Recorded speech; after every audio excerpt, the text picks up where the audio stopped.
Congratulations on your new baby.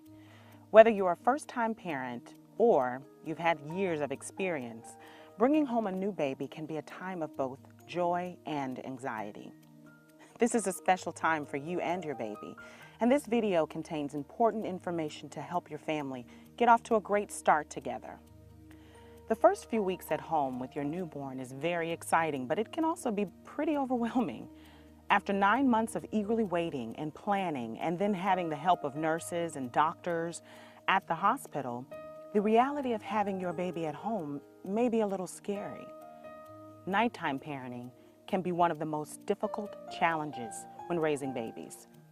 Night wakings for comfort, feedings and changing can leave parents feeling drained and desperate for easier solutions.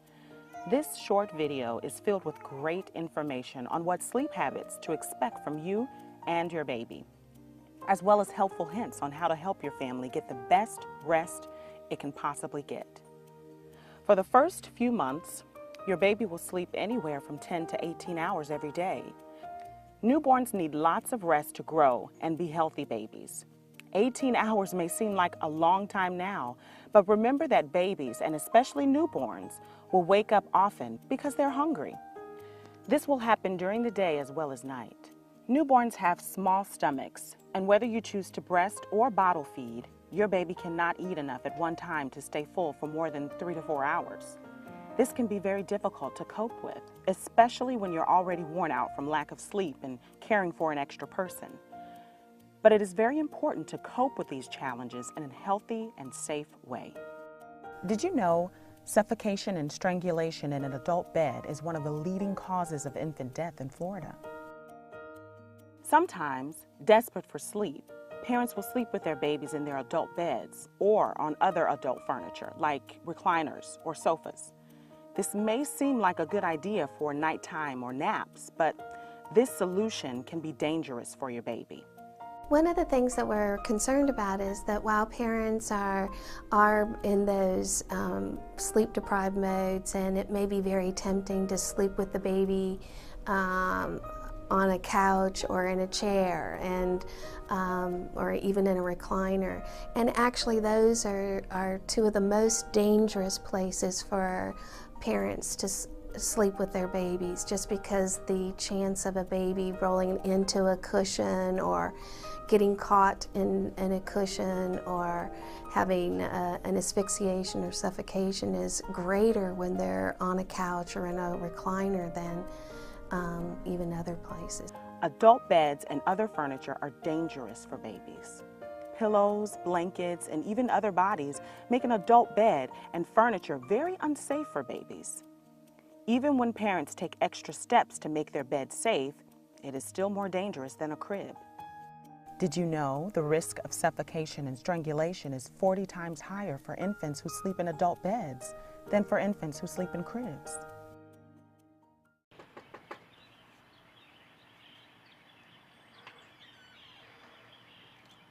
Hi, Miss Anna. How you doing? Glad you can come over today. I'm doing great, Rashara. It's wonderful to see you and Kamara today. I haven't seen you guys since the hospital. Well, come on in. Thanks. How's it been going? Fine, just a little tired. Are you getting enough rest? No, ma'am, she's not sleeping well at night. Oh my. In the very beginning, it's a good idea to write a journal. Write down how much and when your baby eats and sleeps. This way you'll be able to see your baby's natural pattern and predict the next time she should eat and how long she may sleep. This way you can get some rest during the times that she's sleeping.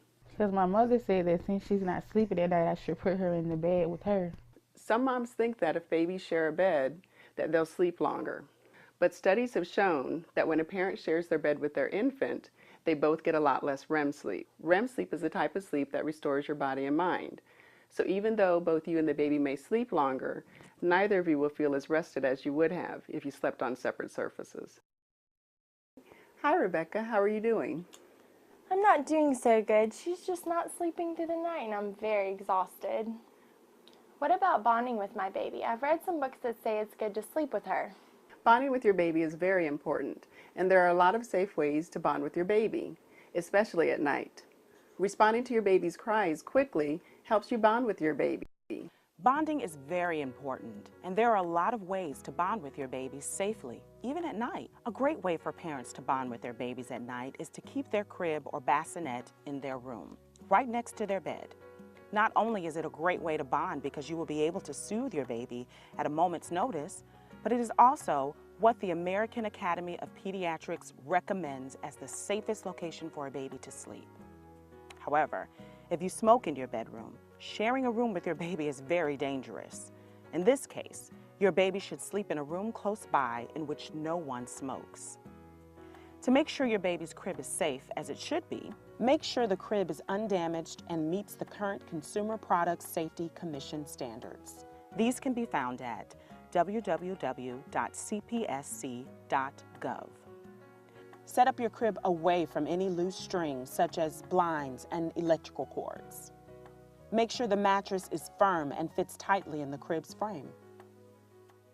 The mattress sheet should fit snugly around the mattress. Never place sheepskins, pillows, bumper pads, blankets, toys, or baby positioning devices in your baby's crib. If you use a baby mobile, be sure it is well out of your baby's reach and remove it once your baby learns to sit up. Place your baby on their back to sleep. To keep your baby from getting overheated, the room temperature should be comfortable for a lightly clothed adult.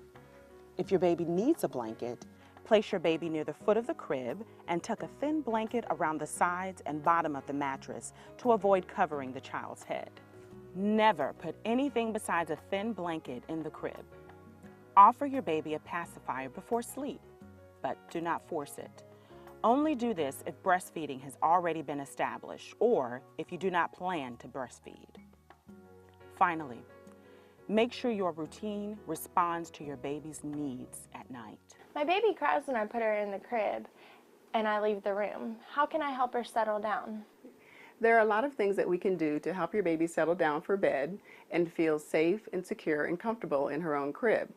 As with every new skill that babies learn, falling asleep in her crib may take practice. So we may need to try a few different things to find out exactly what she likes best.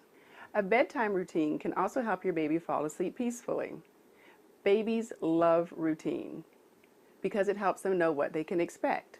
I can show you a few relaxing activities to do with your baby every night before you put her down to sleep. She will begin to learn that these activities mean bedtime is on the way. Some of the relaxing activities you can try are giving your baby a warm bath, a gentle massage, read her a storybook, or have some quiet playtime with her before you put her down to sleep. Studies show that babies who have a bedtime routine fall asleep 30% faster, wake up 50% less often, and sleep for longer stretches of time. It is important to put your baby to bed before she is completely asleep. This helps her learn to fall asleep on her own. If you nurse, feed, or rock your infant to sleep, they will expect the same routine when they wake up at night. As with every new skill a baby learns, falling asleep on their own may take practice. Babies may cry or fuss when they are first put into the crib. Rubbing their tummies or softly speaking or singing to them can help reassure them that you are near. This will be especially easy if you sleep in the same room. Babies will learn to fall asleep in their own space, but parents and caregivers must be patient and consistent. There are also things you can do during the daytime to help your baby get to sleep better at night. Making sure your baby has active playtime such as tummy time during the day will help them sleep better at night. Happy, secure babies will sleep better.